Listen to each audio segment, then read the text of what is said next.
Hello, எப்படி இருக்கீங்க? எங்க பாக்குறீங்க? இங்க பாருங்க, நான் இங்க இருக்கேன். ஆமா, பஸ் தான் பேசுறேன். நான் தான் பேசி ஆகணும். ஏன்னா நான் ஒரு அண்டர் ரேட்டட் பப்ளிக் டிரான்ஸ்போர்ட். ரயிலை பத்தி பேச நிறைய கவிஞர்கள், எழுத்தாளர்கள் இருக்காங்க.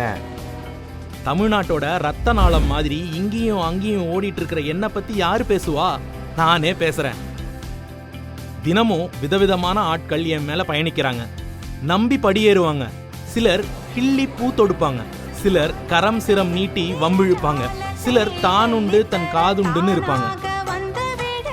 ஜன்னல் கம்பியில சாஞ்சிட்டு அழுது செல்லும் பெண்களையும் பார்த்திருக்கேன். மனிதர்களை மட்டும் இல்ல, மனித உணர்வுகளையும் சுமப்பவன் நான். சமீப காலத்தில் என் பயணங்கள் பெண்களுக்கு ஈஸியா ஆகிடுச்சு. பெண்களின் மனபாரமும் குறைஞ்சிருக்கு. பஸ் ஏறும்போது டிக்கெட் எடுத்தே ஆகணும்ன்ற நிலை இல்ல. அழகா ஏறி அமர்ந்து தான் விரும்பிய இடத்தில் இறங்கலாம். என்ன அண்டர் ரேட்டட்னு ஏன் சொன்னேன்னு தெரியுமா? என்ன எல்லாரும் வெறும் பயணம்னு நினைக்கிறாங்க. ஆனா நான் மொபிலிட்டி. உலகெங்கும் பெண்ணின் முன்னேற்றத்திற்கு காரணம் கல்விக்கு சமமா மொபிலிட்டியும் ஒரு காரணம். ஒரு இடத்துல அடைஞ்சு நிக்காம ஒரு இடம் விட்டு வெவ்வேறு இடங்களுக்கு போவதற்கான வசதி.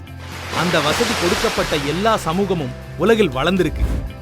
அதுவும் சின்ன வளர்ச்சி இல்ல, 10 மடங்கு 100 மடங்கு வளர்ச்சி. மொபிலிட்டி இருந்தா ஒரு பொண்ணு படிக்க போவாங்க, வியாபாரம் செய்ய போவாங்க, விளைபொருள் எடுத்துக்கிட்டு போவாங்க, வேலைக்கு போவாங்க, மனபாரத்தை இறக்க சுத்தி பார்க்க கூட போவாங்க. அனுபவம் விரியும், அறிவும் விரியும், உலகமும் விரியும். இவ்வளவு முக்கியமான மொபிலிட்டியில் தமிழ்நாடு அரசு பெரும் பாய்ச்சலை நிகழ்த்தி இருக்கு. தமிழ்நாட்டு பெண்களின் சமூக பொருளாதார நிலை சடார்னு மேல போயிருக்கு. எங்கேயும் பெண்கள் தேங்கி நிற்காம முன்னேற்ற ஓட்டம் எடுத்திருக்காங்க. இந்த எழுச்சி மிகுந்த முன்னேற்ற ஓட்டத்திற்கு செல்லமா பெயர் வச்சிருக்காங்க, விடியல்னு.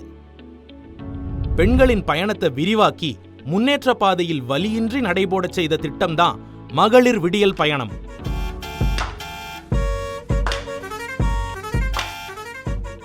கலைஞர் தந்த இலவச பஸ் பாஸ் மாணவர்களின் கல்வி கனவை தடையின்றி அடைய காரணமாக அமைந்தது.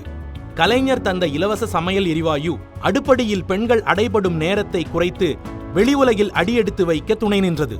இன்று ஸ்டாலின் தந்த கட்டணமில்லா விடியல் பயணம் பெண்களின் லட்சிய பயணத்தை விரைவாக்கி சுயமரியாதையை காத்துள்ளது. இன்று தங்களுக்கு தேவையானதை வாங்கச் செல்லும் பெண்கள் எவரும் பயணப்படி எதிர்பார்த்து நிற்க வேண்டியதில்லை. உழைக்கும் பெண்கள் ஊதியத்தின் ஒரு பகுதியை பயணத்திற்கு என ஒதுக்க வேண்டியதில்லை.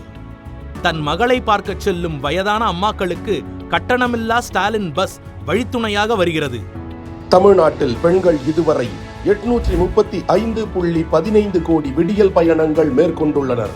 13,387.53 கோடி ரூபாய் பெண்களுக்கு சேமிக்கப்பட்டுள்ளது. வேலைக்கு செல்லும் பெண்களின் எண்ணிக்கை உயர்ந்துள்ளது. பொதுவெளியில் பெண்களின் பங்களிப்பு கூடியுள்ளது. கிராமத்து பெண்களுக்கு நகரம் கைக்கெட்டும் தூரமாக மாறியுள்ளது.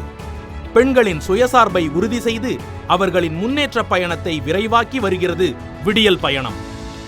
விடியல் பயணங்கள் என்பது வெறும் கட்டணமில்லா பஸ் பயணம் அல்ல, பெண்களை தங்கள் இலக்கை அடையச் செய்யும் வரலாற்று பயணங்கள். ஸ்டாலின் பஸ்ஸில் விடியல் பயணங்கள் என்றும் தொடரும். போலாம், ரைட்.